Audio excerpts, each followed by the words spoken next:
Any کی طرف دیکھا جس نے مسکراتی آنکھوں سے انہیں دیکھ کر پلکیں جھکا کر انہیں تسلی دی۔ اینی نے انہیں کٹہرے میں کھڑا ہونے کا تو کہہ دیا تھا مگر اس نے انہیں ایک لفظ نہیں بولنے دیا۔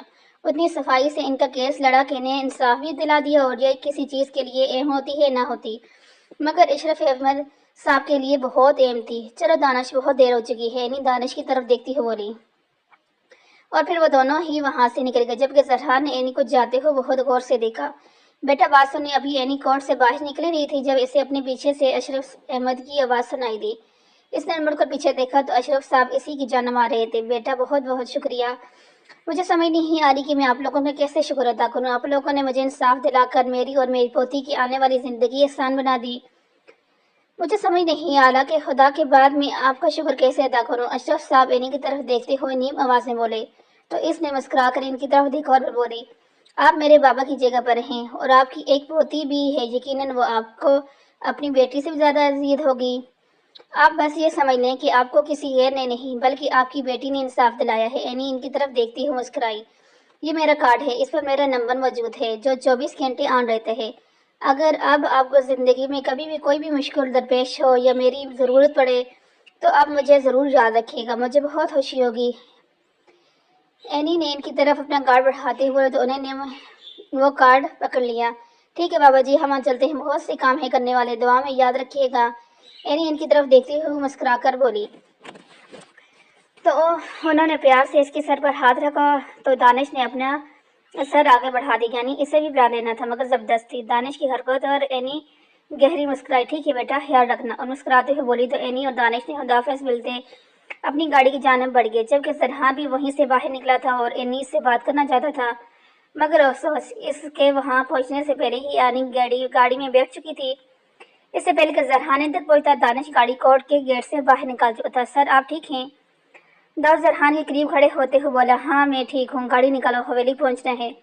زرحان داؤد کی طرف دیکھتے ہوئے بولا تو اس نے گارڈ کو اشارہ کیا کہ 1 منٹ میں گاڑی زرحان کے سامنے کھڑی تھی۔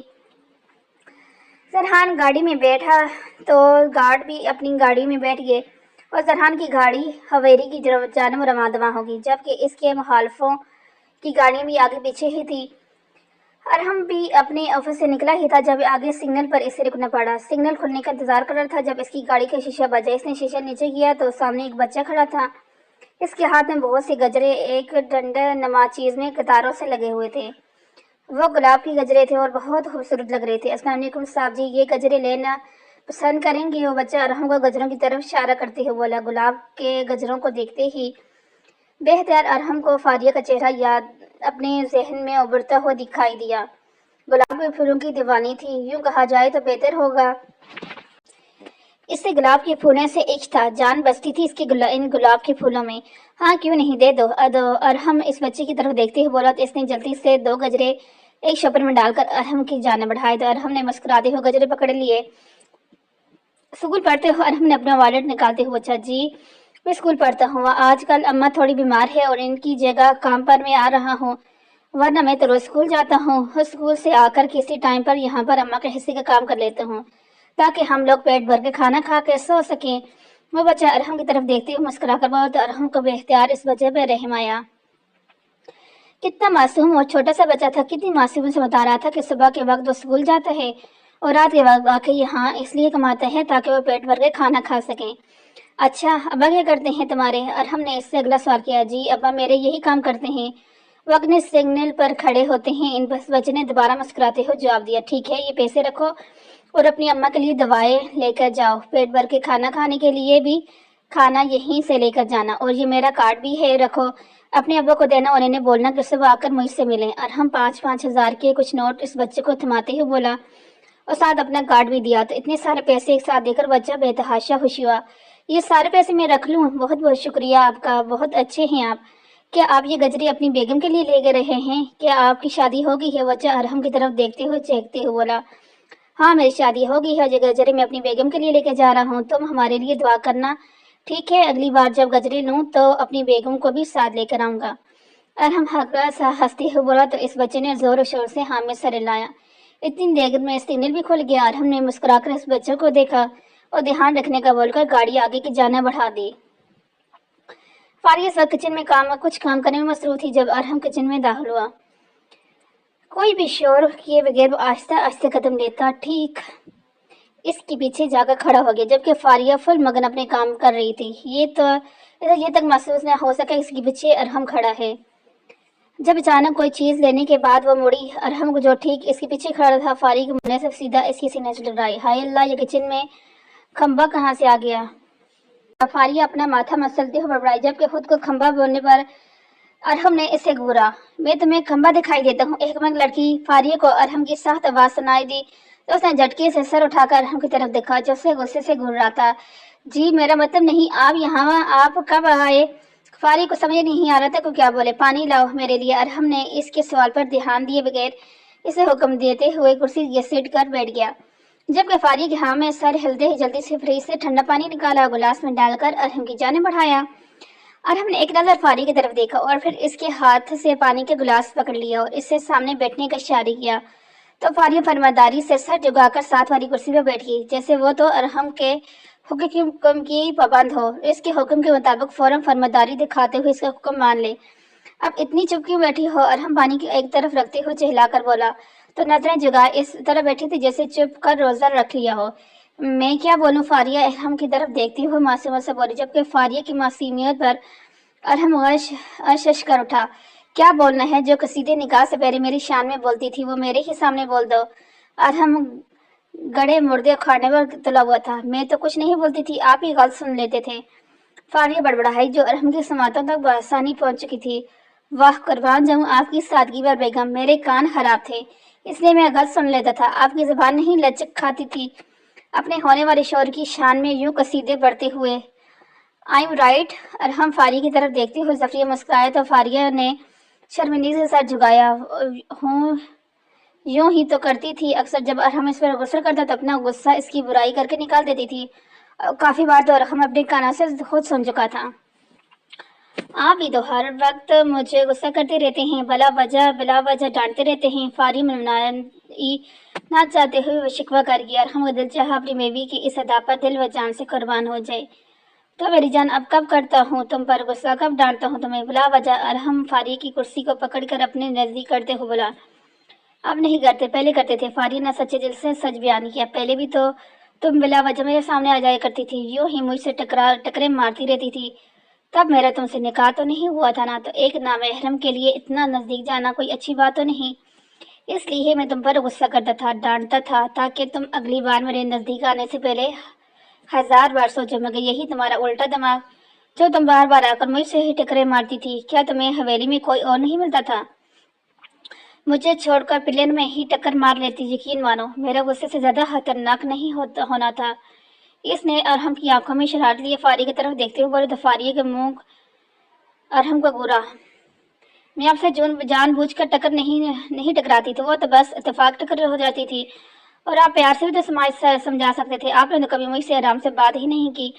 اگر آپ آرام سے بات کر لیتے تو شاید دوبارہ میں آپ سے بالکل نہیں ٹکراتی۔ فاریہ بے تمام جھجھاہٹ کو سائڈ پر رکھے بغیر کسی خوف کے ارحم کے نزدیک بیٹھی سے گفتگو کر رہی تھی۔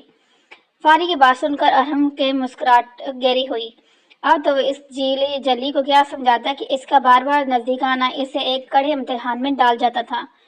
وہ بھی ایک مرد تھا، اس میں بھی جذبات تھے، اور وہ نہیں چاہتا تھا کہ اس کے بغیر کسی محرم رشتے کے وہ فاریہ کو کوئی غلط نگاہ سے بھی دیکھیں۔ چھوڑو ان سب باتوں کو، اب ہم میاں بیوی ہیں۔ فرق صرف اتنا ہے کہ پہلے تم ٹکراتی تھی تو میں غصہ کرتا تھا، اور اب اگر تم 1000 بار بھی ٹکراؤ گی تو میں غصہ تو بالکل نہیں کروں گا، بلکہ تمہیں اپنے سینے میں جگہ دینے کی صلاحیت ضرور رکھتا ہوں۔ ارحم آنکھوں میں چمک لیے فاریہ کی طرف دیکھتے ہوئے بولا تو اس کی دومانی بات پر فاریہ کے رخسان گلاب بکھرا تھا۔ وہ میں کھانا دیکھ لوں؟ فاریہ نے وہاں سے فرار ہونا چاہا جب ارحم نے اس کا ہاتھ تھام کر اسے دوبارہ کرسی پر بٹھایا۔ بیٹھو یہاں پر، تمہارے لیے کچھ لایا ہوں۔ ارحم نے اپنے کوٹ کی جیب سے کچھ نکالتے ہوئے بولا تو فاریہ نے تعجب بھری نظروں سے ارحم کی طرف دیکھا۔ ارحم نے وہ شاپر فاریہ کی طرف بڑھایا تو فاریہ نے ارحم کو سوالی نظروں سے دیکھتے ہوئے اسے پکڑ لیا۔ ارحم اسے کھولنے کا اشارہ کیا تو اس نے آہستہ آہستہ اسے کھولا، مگر اندر موجود گجرے دیکھ کر اسے خوشگوار حیرت ہوئی۔ ارحم اس کے لیے گلاب کے پھولوں کے گجرے لایا تھا، اس کے لیے یقین کرنا بے حد مشکل تھا۔ یہ آپ میرے لیے لائے ہیں؟ فاریہ حیرانگی ارحم کی طرف دیکھتے ہوئے